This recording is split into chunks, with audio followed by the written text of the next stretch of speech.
ಕರೆದು ತರುತ್ತಾನೆ. ಆದ್ರೆ ಅಪ್ಪ ಕ್ಷಣದಲ್ಲಿ ಅವರ ಪ್ರಾಣದ ಹೋಗಳೆ ಆಡ್ತಿ.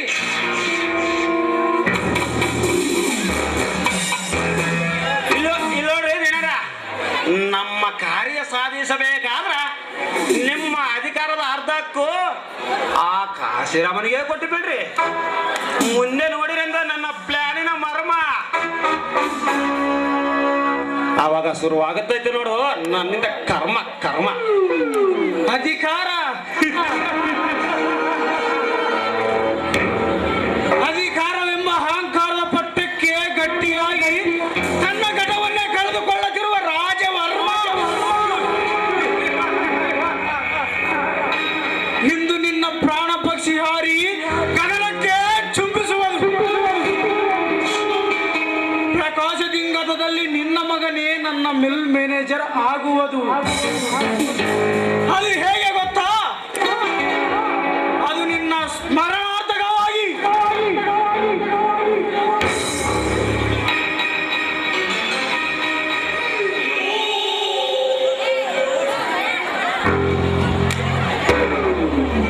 ಜನರ, ನಮ್ಮ ಕಾಶಿರಾಮರು ಬಂದ್ಬಿಟ್ರಿ.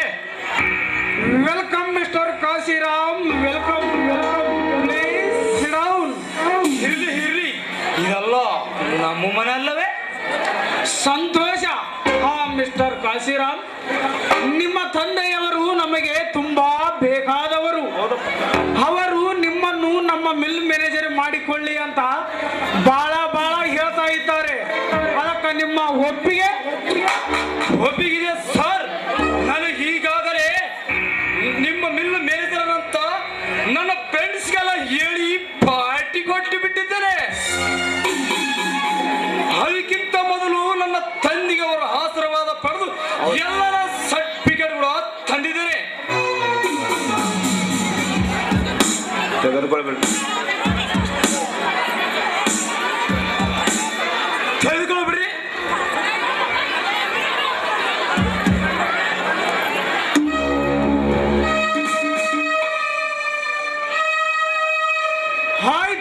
ಆಯ್ತು, ತಗೊಳ್ಳಿ ನಿಮ್ಮ ಆರ್ಡರ್. ಇಲ್ಲಿ ನೋಡಪ್ಪ, ಸಂಬಳ ಅಂತೂ ಒಂದು ತಿಂಗಳೇ 10-15 ಸಾವಿರ ಕೊಡ್ತಾರ ನೋಡು. ಫ್ಯಾಕ್ಟ್ರಿ ನನ್ನದಾಗಿರುವಾಗ ಆ ಸಂಬಳದ ನನಗೆ ಆಸೆನೇ ಇಲ್ಲ. ನನ್ನ ಹೇಳಿಕೆಯಂತೆ ನೀನ್ ನಡೆದರೆ ನೀನೇ ಫ್ಯಾಕ್ಟ್ರಿಗೆ ಅರ್ಧ ಹಕ್ಕುದಾರ.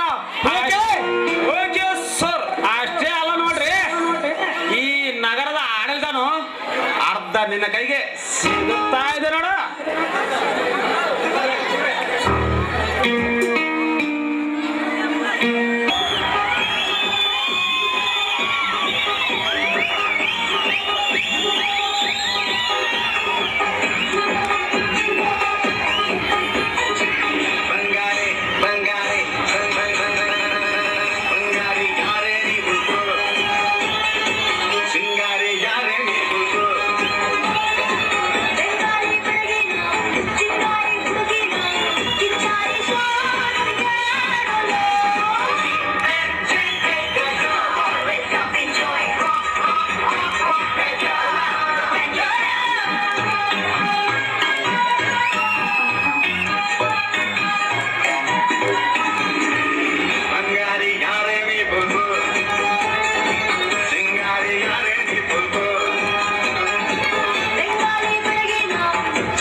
ಏನು ವಿಷಯ? ಇವಳನ್ನು ಮದುವೆ ಮಾಡ್ಕೋಬೇಕಂತ ತೀರ್ಮಾನ ಮಾಡಿದ್ದೀನಿ. ಮೊದಲಿಗೆ ಏನಾದರೂ ನಿನ್ನ ಮದುವೆ ಆಗಿದೆಯಾ? ಆಗಿದೆ ಸರ್, ಆಗಿದೆ. 4 ಜನ ಮಕ್ಕಳಿದ್ದಾರೆ, ಹೆಂಡತಿ ಇದ್ದಾಳೆ. ಇಷ್ಟು ಜನ ಮಕ್ಕಳಿದ್ದರು ಈ ಕರೆಬಗದನ್ನ ಮದುವೆ ಆಗಲಿಕ್ಕೆ ನಿನ್ನ ಒಪ್ಪಿಗೆ ಏನಮ್ಮ? ಒಪ್ಪಿಗೆ ಇದ್ದಿದ್ದೇನೆ, ಒಪ್ಪಿಗೆ ಇದೆ.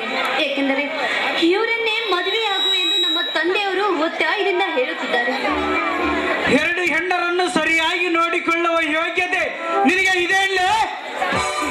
ಇದೆ ದನಕರೆ, ಇದೆ. 1 ವಾರಕ್ಕೆ 7 ದಿನಗಳು. ಅದರಲ್ಲಿ 3 ದಿನ ಇವಳ ಹತ್ರ ಇರ್ತೀನಿ, 3 ದಿನ ಅವಳ ಹತ್ರ ಇರ್ತೀನಿ. 1 ದಿನ ಬಾಕಿ ಬಿಡ್ತೀನಿ. ಇವಳಿಗೆ ತಂದಿ ಸೀರೆ ಅವಳಿಗೆ ತರ್ತೀನಿ, ಅವಳಿಗೆ ತಂದಿ ಸೀರೆ ಇವಳಿಗೆ ತರ್ತೀನಿ. ಇದರಲ್ಲೇನಿದೆ ತಪ್ಪು? ಸರಿಯಾಗಿ ಇಬ್ಬರನ್ನು ನೋಡ್ತೀನಿ ಅಂದ ಮೇಲೆ ನೀನು ಇವಳನ್ನು ಮದುವೆ ಆಗಲಿಕ್ಕೆ ಹಟ್ಟೇ ಇಲ್ಲ ಅಂತ ನಾವೆಲ್ಲ ಹೇಳ್ತೀವಿ.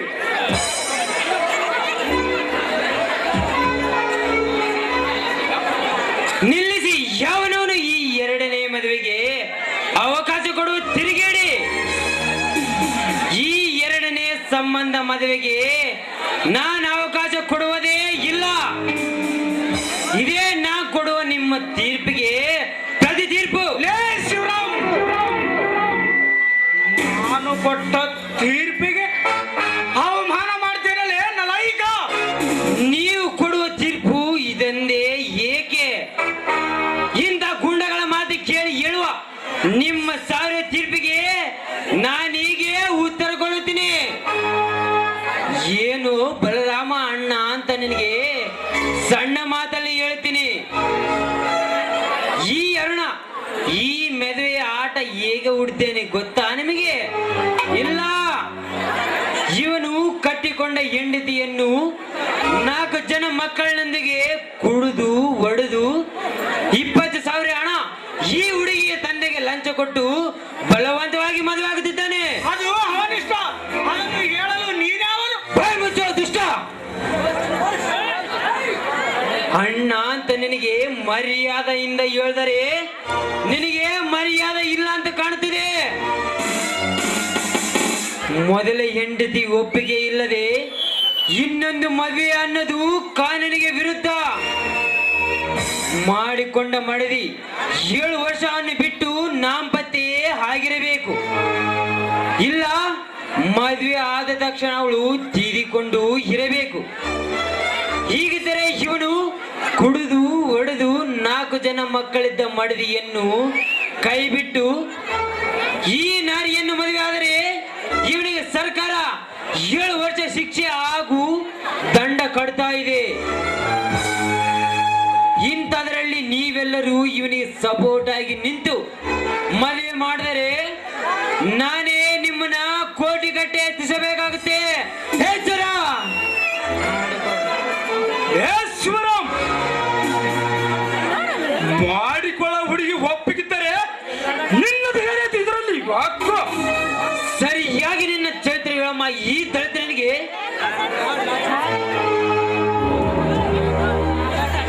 ನೋಡಿ ಶ್ರೀಮಂತರೇ, ನಮ್ಮ ತಂದೆಯವರು ಇವರಿಂದ 20,000 ಹಣ ತೆಗೆದುಕೊಂಡಿದ್ದಾರೆ.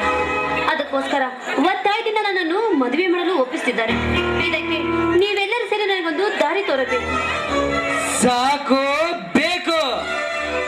ಪಂಚಾಯಿತಿಯ ಪರಮಾತ್ಮರೇ, ನಿಮಗೆ ಎಣ್ಣೆ ಜಗದ ಕಣ್ಣೆಂಬ ಕಾರಣ ಒಬ್ಬರಲ್ಲೂ ಇಲ್ಲ. ತಂದೆಗೆ ದೂರ ಆಗಿರುವ ನಿನ್ನ ಜೀವನ ನಾನ್ ದುಡಿದು ರಕ್ಷಣೆ ಮಾಡ್ತೀನಿ. ನಂತರ ಒಳ್ಳೆ ವರಿಯನ್ನು ಕೈ ಹಿಡಿಸಿ ಮದುವೆ ಮಾಡ್ತೀನಿ. ಬಾ ನನ್ನಂದಗೆ. ಮುಚ್ಚಲು ಬೇಡ. ಮರ್ಯಾದೆಯಿಂದ ನಾಳೆಗೆನೇ ನಿನ್ನ ಮೊದಲ ಹೆಂಡತಿಯನ್ನು ಕೂಡಿ 4 ಜನ ಮಕ್ಕಳಿಗೆ ರಕ್ಷಣೆ ಮಾಡದರೆ ಹೋದರೆ ನಿನ್ನ ಈ ಬಂಧುಗಳಿಂದ ಸಾಯಿಸಿ ನಿನ್ನ ಎಣ ಹುಷಾರ್.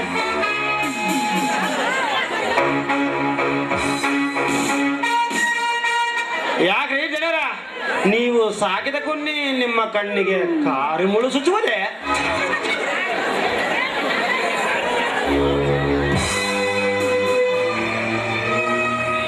ಇವನು ಹೀಗೆ ಬಿಟ್ಟರೆ ನಿಮ್ಮ ಬಿಸಿನೆಸ್ ಮಣ್ಣು ಸೇರಿ ನಿಮ್ಮ ಹಣ ಸಹಿತ ಸಿಗದಂತೆ ಮಾಡುತ್ತಾನೆ. ಅದಕ್ಕಿಂತ ಮೊದಲ ಅವನ ಕತೆ ಮುಗಿಸಲೇಬೇಕು. ಹೌದು ಎಡವಟ್ಟಿ, ಹೌದು. ನಮ್ಮ ಅಣ್ಣ ಇವನ್ನು ಬೇಡ ಅಂದ್ರು ನನಗೆ ಜೋಡು ಮಾಡಿದ್ದಾನೆ. ಈ ಬಳ್ಳಿ ಕಾಲಿಗೆ ತೊಡಕಾಗುವವೇ ಇದನ್ನು ಕತ್ತರಿಸಿ ಹಾಕಬೇಕು. ಹಾಗಂತ ಆಗ್ರಹಿಸಿಕೊಂಡು ಪ್ಲಾನ್. ಈ ಎಡವಟ್ಟಿ ನಿಮ್ಮ ಬಗಲಾಗಿ ಇರುವವರೆಗೂ ನೀವು ಏನು ಚಿಂತಿಸಬೇಡ್ರಿ, ಅದಕ್ಕೆ ಸರಿಯಾದ ದಾರಿ ನಾನು ಹುಡುಕ್ತೇನೆ. ಬನ್ನಿ ಹೋಗೋಣ.